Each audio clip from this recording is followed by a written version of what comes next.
Mexico has West African ancestry and the root is actually West Africa. How do we know where a lot of these groups came from during slavery? The early period, we saw an influx of people from and please forgive me if I do not pronounce these correctly.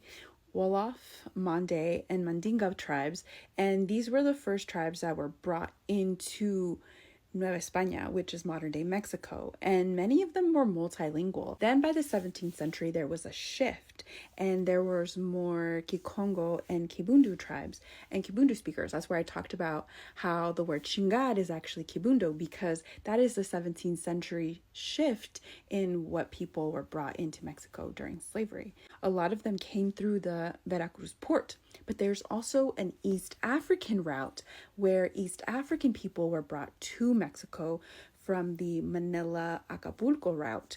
A lot of people think that only people from China or Philippines came from that route, but also East African people were brought to Mexico, and that includes from Somalia and other parts of East Africa, and they arrived into Acapulco as well. So a lot of the African populations that were brought into Mexico during colonialism also stayed there. It's not like they went home. They influenced the culture. They built Mexico. They helped influence Mexico. The Spanish colonial system encouraged mixing. It encouraged people to have babies with each other. If a Black man who was enslaved had a baby with an indigenous woman, the baby would be free. So there are other ways. And then also if a Black person had a baby with a Spanish person, the baby would be free.